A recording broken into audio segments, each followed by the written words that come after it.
الحمدللہ رب العالمین والصلاة والسلام علی سید الانبیاء والمرسلین اما بعد فاعوذ باللہ من الشیطان الرجیم بسم اللہ الرحمن الرحیم۔ چار ایسی صورتحال ایسی بنتی ہے کہ جس کی وجہ سے شیاطین حملہ کرتے ہیں، جنات حملہ کرتے ہیں۔ اگر اس وقت دعا پڑھ لی جائے جو مسنون دعائیں ہیں تو شیطان کا جو حملہ ہے وہ ناکام ہو سکتا ہے۔ سب سے پہلے غصہ، جب انسان کو غصہ آتا ہے تب اس وقت شیاطین آپ پر حملہ کرتے ہیں، جس کے سبب سے انسان کو بڑا نقصان اٹھانا پڑتا ہے۔ بعض اوقات اسی غصے کی وجہ سے قتل و غارت تک بات چلی جاتی ہے، اور ایک ہی غصہ ہوتا ہے تو پھر خاندانیاں وہ دشمنیاں چل پڑتی ہیں۔ تو اس وقت جو نبی کریم صلی اللہ تعالیٰ علیہ وآلہ وسلم نے ارشاد فرمایا کہ کھڑے ہو تو بیٹھ جاؤ، بیٹھے ہوئے ہو تو لیٹ جاؤ، یا وضو کر لو، ان تمام چیزوں سے انسان شیطان سے محفوظ رہ جاتا ہے۔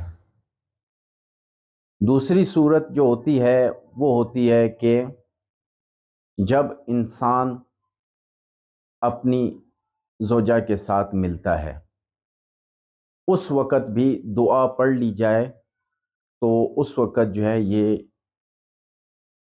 اس حملے سے محفوظ رہ سکتا ہے، کیونکہ اس وقت بھی شیطان آپ پر حملہ کرتا ہے جب آپ اس کنڈیشن میں ہوتے ہیں۔ تو آپ دعا پڑھ لیا کریں اس سے پہلے،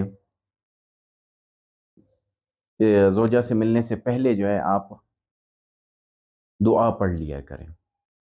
اس کے بعد جو معاملات کر لیں، اس پہ شیطان حملہ نہیں کرے گا۔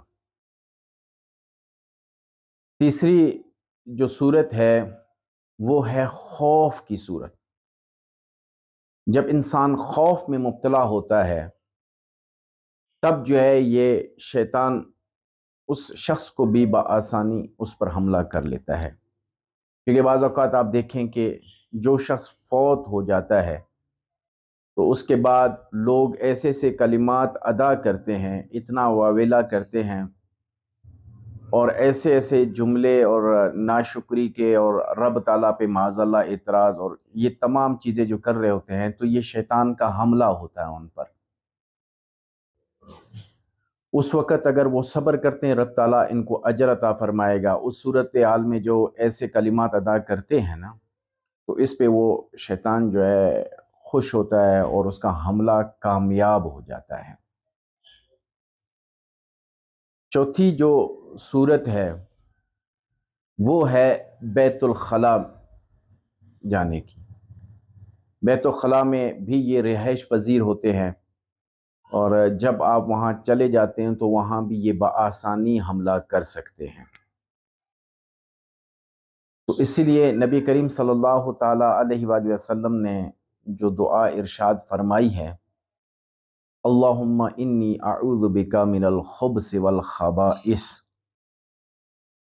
یہ دعا پڑھ کر آپ جب باتھ روم میں داخل ہوں گے تو انشاءاللہ عز و جل ان شیطان کے حملوں سے آپ محفوظ رہیں گے۔